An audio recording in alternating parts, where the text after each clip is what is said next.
Okay, listen, so I'm not gonna milk this anymore after this video, okay? Today, I want to give a recap of the entire situation, as I feel like it's cooling down. Now, that's what I thought was happening with the last video, but, you know, it picked up again. So, anyways, so in the last video, I mentioned how if there were any updates, I'd keep you guys posted. Well, surprise, there were updates. Okay, so a couple of our old friends put out a couple twitlongers, with the main one I want to talk about today being Wonderstruck YT. Now, again, since my goal here is to summarize this stuff for you all, I'm not going to go through the entire document. I'm just going to pull out key topics that are relevant to the situation. You get what I'm saying? This entire thing started after he responds to the click saying, after being threatened with a breach of speaking out, I can confirm the behavior Blair, Illuminaughty, exhibits is entirely accurate here. Of course, referring to the situation I talked about in the last video. Now, Illuminaughty legit abused this man, okay? He goes into detail about their toxic work-life relationship. Wonderstruck explains how Blair's relentlessness caused him to miss Christmas with his father and brother. All because he was worked so hard after 2 consecutive all-nighters in a row, he was too exhausted to get up in the morning. All this while editing a Christmas vlog for the Sad Milk channel. He continues by explaining how Illuminaughty would openly online talk about his living arrangements. Now this came up because somehow, I don't know how this happened, but she ended up being his landlord. First, she's a hypocritical YouTuber, as well as now an abusive boss, as well as something I was going to touch on a little bit, complete control over his car. She legit has a grip on every single aspect of this man's life and treated him like shit during it. He apparently was fired due to computer issues. This is basically where bridges were burned, you know? Speaking about the car, whenever they had their fallout, she drove to Wonderstruck's father's house, and I'm not even kidding, stole the car back with all of his stuff in it.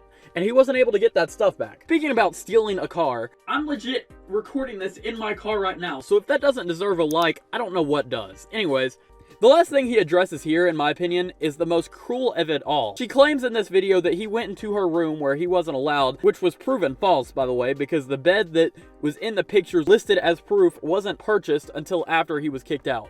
Anyways, apparently her friend Oz took the pictures when he was living with her at the time, and the conditions she put him and her dog through are horrible, dude. Look at these pictures. Something else I want to touch on in this is just so beyond just petty, is that she threw away this man's play button.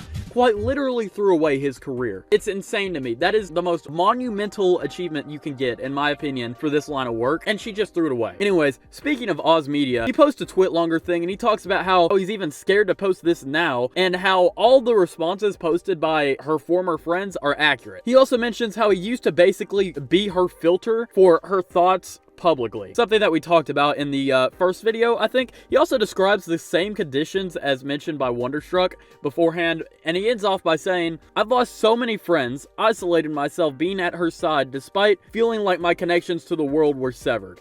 Wow. Wow. Okay, so I'm actually recording this in my school pickup line today, but today I got my first collab, so say hi to Nuke God.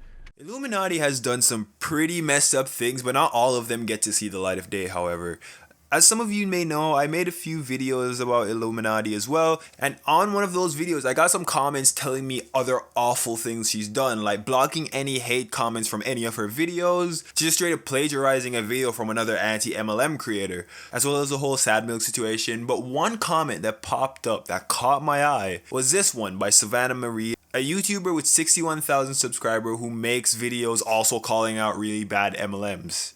Well, she commented on my video bringing some pretty awful information to my attention, so the comment reads, as a content creator in the anti-MLM space, I've seen some other nasty behavior coming from her and her team. About a year and a half ago, I was involved very closely with a group of people trying to take down Black Oxygen Organics. We had a Facebook group where we all tirelessly worked to find information, like we put our hearts and soul into dismantling this company, to the point where myself and others received cease and desist letter from BOO, and we had to spend our own money to hire a lawyer to handle it and all that. Well, one of the mods accidentally let one of her researchers into the group. They discovered who this person was fairly quickly, but it was too late. They had already hijacked all of our hard work. We are all much smaller content creators than Blair, obviously. So one of us emailed this researcher and basically said, hey, if you're going to use anything you took from this Facebook group, would you mind crediting us? We spent weeks on all of this. The researcher, and by extension Blair, basically said lol fuck you and made a video using all our hard work and didn't credit us. It may seem petty, but as a smaller channel, it's extremely frustrating and disheartening when a larger creator literally takes all your hard work for themselves without acknowledging the people who made her video possible.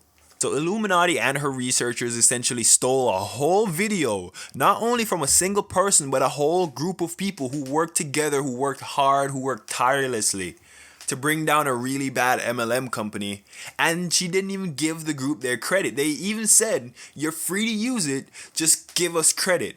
And they still did. You can go to any video she has about Black Oxygen Organics, and there's no mention of anybody else, especially a whole Facebook group. And I did try to get a hold of Savannah to get a statement from her, but she still hasn't given me a response as of yet. So until I can get more information, I would like to add that these are all allegations for now. Anyways, thank you to CB2 for having me. And if you did enjoy my part of the video, make sure to go subscribe to me as well. Anyways, that's my time. I'll see you guys in the next one. Peace out. Do you see what I mean? When I say she is a legit abuser, not just to one person, but to so many people around her. And these are just the few people that came out. I'm sure there's more. Anyways, that's pretty much it for this update. I feel like I'm milking this, so please let me know in the comments if you guys want more updates on this. I'm so thankful for all the support you guys are giving, and if you guys want any more updates, I'll be sure to post those, so have your notifications on for that. Anyways, I'm out. Also, for this end screen, I just want to thank Shadow for editing part of this. Getting this stuff out in a timely manner is so difficult, and I just thank you for editing segments of this video. Anyways, see you guys next time.